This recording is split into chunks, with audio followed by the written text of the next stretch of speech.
What's up, CrossFit Waterbury? Coach Katie here with our Saturday at HOMies WOD. I hope you all had a great time with our Empowerment 20.3 announcement and submission. Reminder is done by Monday, 7 p.m. For Saturday, it's going to be, I want you to focus on, we're going low and slow. So we've had a pretty intense week. Friday's definitely intense. So we're going to allot a lot of time for you to do work and then rest and reset, okay? So it's gonna be much like what we would do if we were doing a typical like strength day at the gym. So your warm-up is gonna be dictated by you. You choose the ways that you need to get ready and prep for this kind of movement. From there, we're gonna start off. You're gonna have 2 movements where you're gonna do 7 sets of 10. So again, you're gonna do 10 reps and then you will replicate that 7 times. The 2 movements are gonna be a bench and a row. Both are going to be elevated off the floor. With the bench, my suggestion would be either to use a box, a bench, a couch, some items that you can stack where you're going to place your upper back. So normally we would do like a whole back on a bench. Today I'm going to have you focus on only your upper back being on the bench, and you're going to have to fight to stabilize your body in that position when you go to do the movement. So it's almost like dual purpose. We're going to work our core and our upper body at the same time. Then you're going to do, with the row, it's going to be a similar kind of structure. We're going to stabilize ourselves with one arm and pull with the other. So in that position, you not only have to pull, but you have to stabilize the body, keeping it square. So the movements are going to look like this. If you have a pack, I want you to think of all of this as with 2 hands on instead of 1 hand on. If we're using one item or like a dumbbell and single arm, you're going to end up doing half the reps on one arm and then you switch halfway to do the other half on the other side. So for the 7x10 bench, it's going to look like this. So I'm going to put my upper body as best I can on the bench. Okay, so I want to have just my upper back up on the bench. From here, I'm going to hold like a reverse plank position, so my hips are going to be out, my butt is tight, and my feet are underneath my knees. From here, just like I would in the gym, I'm going to use that bench.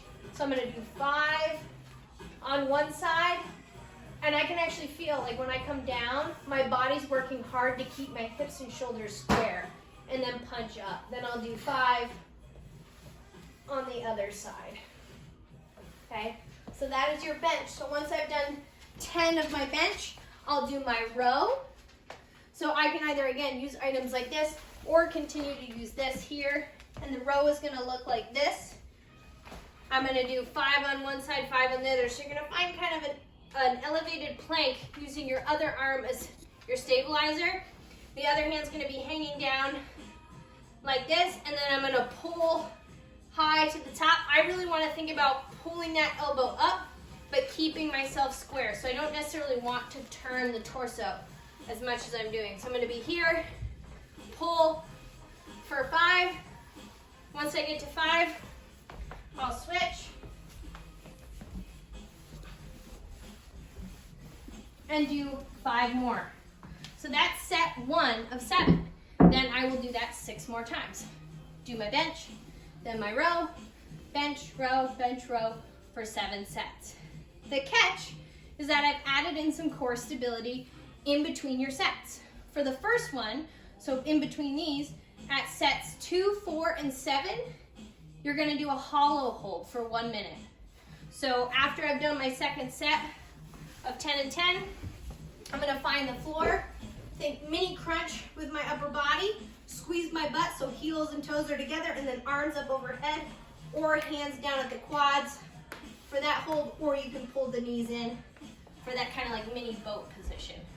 So again, at sets 2, 4, and 7, we're going to have 1 minute hollow hold, and then we move on to the next one, which is going to be 5 sets of 16 for either a weighted step up or a reverse lunge. So it's going to look like this. So you've got 5 by 16 weighted step up. So I'm going to hold the bell in one hand. I'm going to step up onto the box, tap, and then I'm right back down at the bottom.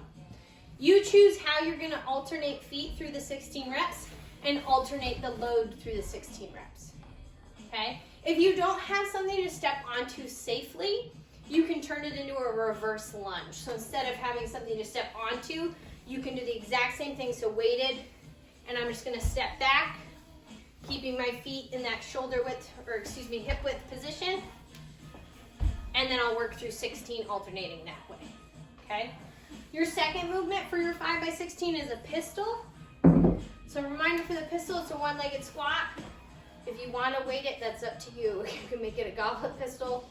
I don't know if I've got the strength for it, but I'm gonna go all load on one leg as I crouch down, right? Hip crease below the top of the knee, and then drive through that heel to stand up. If we're not quite there yet, the curtsy pistol is a wonderful option.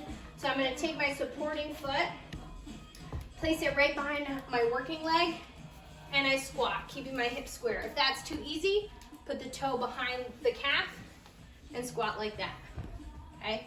So that would be my option for the pistol if I didn't quite have the full range of motion or strength, okay? So again, you're gonna do 5x16 of the step up or reverse lunge and 5x16 pistols.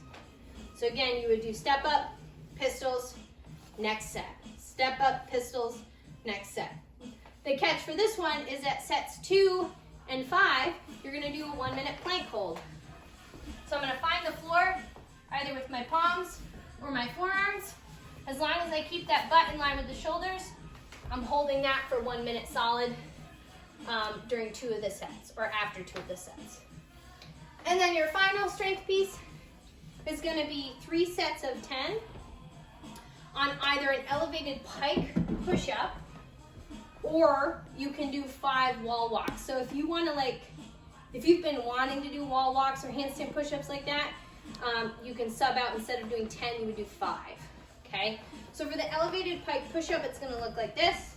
I'm gonna put my toes on an item, walk my hands so they're underneath my hips, and then from here, I'm gonna bring that head towards those fingertips and then press back up and in towards the box, okay?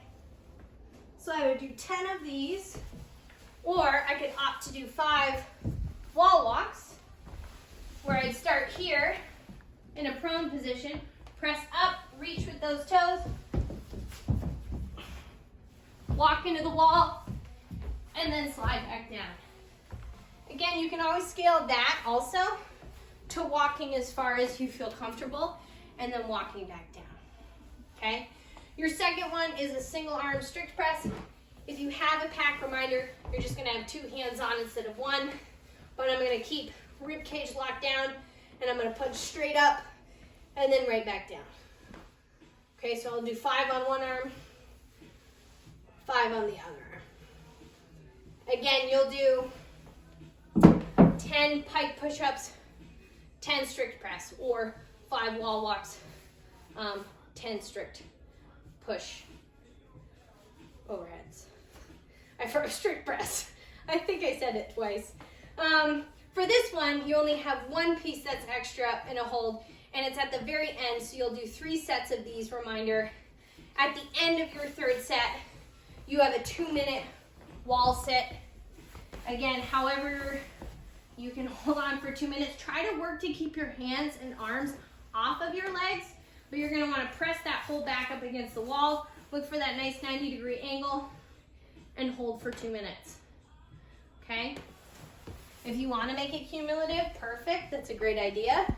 So if you stop at 1 minute, you still have 1 minute left. But that's your strength piece. It's pretty simplistic in the sense that the idea is your intensity is in your set.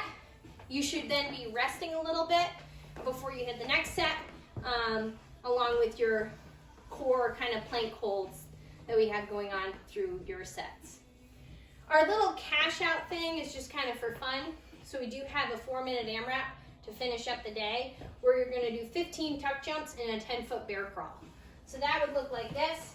So for your 4-minute AMRAP, with a tuck jump, I start in a standing prone position, and my goal, instead of like what we did with squat jumps, instead of thinking hips back and down, I'm gonna try to tuck my knees up towards my chest. So from right here, I'm gonna pull the knees up, and I've got 15 tuck jumps, and then immediately following, I'm gonna move into a bear crawl, where I keep my arms and legs fairly